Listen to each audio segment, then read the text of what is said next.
دعونا ننسى أهداف الماضي ونسجل أهداف جديدة. 4 على الرايق، والرايق ليه الرايق وسام أبو علي، الرسام وسام أبو علي، الهداف وسام أبو علي، المحارب وسام أبو علي، الفدائي وسام أبو علي، الظاهرة وسام أبو علي.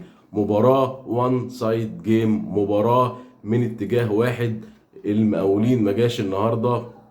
النادي الاهلي بيعمل مباراة عالمية، تيكي تاكا برشلونة. الاهلي على الرايق والغزالة رايقة والناس الحلوة سايقة، الغزالة رايقة والناس الحلوة سايقة.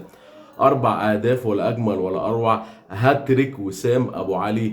الظاهرة زي ما انا قلت في الحلقة اللي فاتت قبل حتى ما اقول سبورت تقول الظاهرة وسام ابو علي، انا قلت وسام ابو علي. يا جماعة لما قلت وسام ابو علي ظاهرة ده كان حقيقي، لكن انا ما بتكلمش على وسام ابو علي الظاهره اللي هو بمقارنته برونالدو. لا، رونالدو ده في حته والكوكب كله في حته تانية، لكن انا بتكلم الظاهره الغريبه على الدوري المصري والظاهره الغريبه على النادي الاهلي.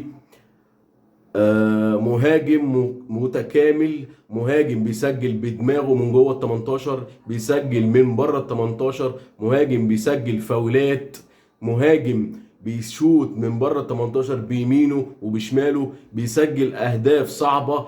وسام ابو علي هداف بدرجه جيد جدا. يا جدعان احنا ما كانش عندنا مهاجمين، المهاجمين اللي كانت عندنا دي يا جدعان دي اقفاص خضار. والله العظيم احنا كنا بنتفرج على الكوره غلط. وسام ابو علي ده جه صحح مفاهيم كانت مغلوطه عندنا.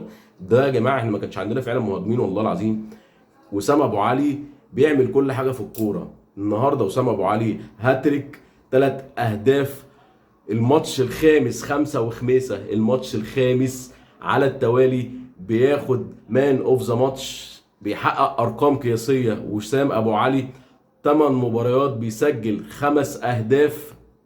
النهارده النادي الاهلي بيعمل ارقام قياسيه جديده في الدوري المصري. الماتش ال 19 على التوالي، مارسيل كولر بيحقق الفوز متتالي 19 مباراه ورا بعض، رقم قياسي جديد مفيش نادي حققه قبل كده. مانويل جوزيه كان محقق 17 فوز متتالي. النهارده مارسيل كولر الماتش ال 19 على التوالي بيحقق فوز، بيكسر ارقام وبيحقق ارقام قياسيه جديده. وسام ابو علي هداف بدرجه جيد جدا، ظاهره. وسام ابو علي ربنا يحميك، بسم الله ما شاء الله، بسم الله ما شاء الله. والدوري باذن الله، والدوري في الجزيره فاضل نقطه، والنقطه دي احنا جبناها لنادي الطموح اصلا. النهارده الاهلي بيسجل اهداف بطرق مختلفه.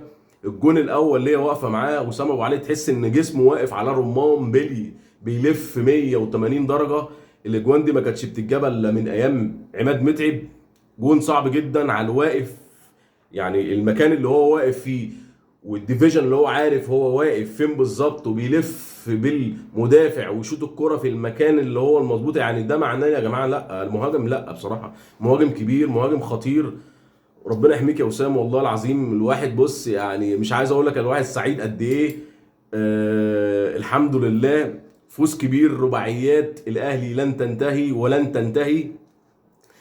النهارده كنا مستنين بس نادي الطموح النهارده يتعادل ولا حاجه عشان نبقى خلصنا، لكن لسه فاضل نقطه. النقطه دي جبناها له طبعا نادي الطموح دوت. النهارده الاهلي عمل ماتش، وبعدين بيعرفك ان يعني تحس ان الاهلي نازل ده في بدايه الدوري. يعني ماتش ده ما يتقالش عليه ماتش في نهايه الدوري. الاهلي بيعمل كل حاجه، باصات، كور على الارض. الاهلي بيجمع كور في حته في ركن معين من الملعب ويروح مغير الكوره.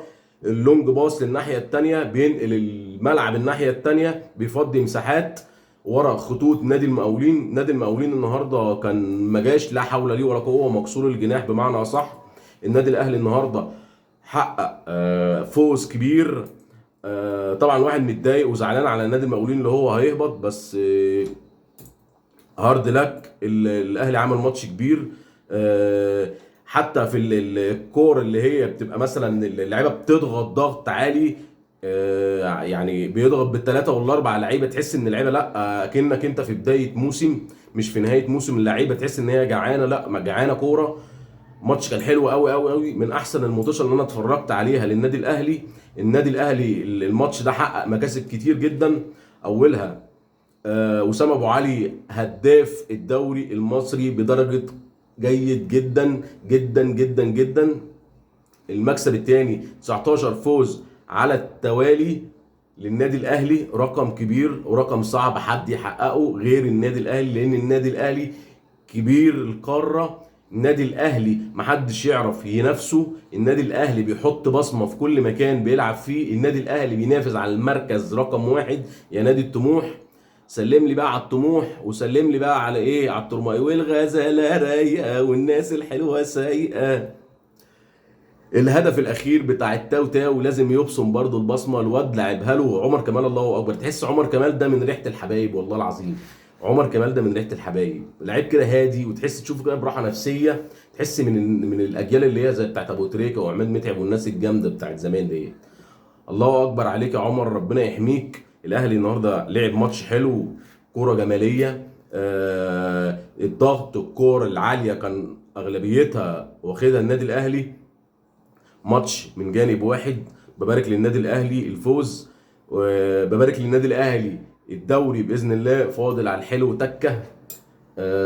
وسام ابو علي الحمد لله الحمد لله الحمد لله. وبعد طول انتظار لقينا مهاجم يا جماعه بمعنى الكلمه، مهاجم بيسجل من نص فرصه، مهاجم بيخلص كل كوره قدام الجون.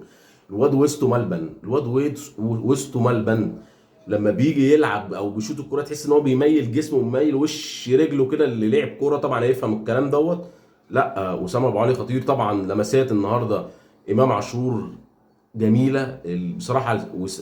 امام عاشور بتحب الكوره تروح له في رجله. باصاته اللونج باص بتاعه حلو قوي، الباصات اللي على الارض، التحركات، المهارات اللي بيعملها امام عقل في وسام بصراحه، وهو يخطف القلب وسام ابو علي.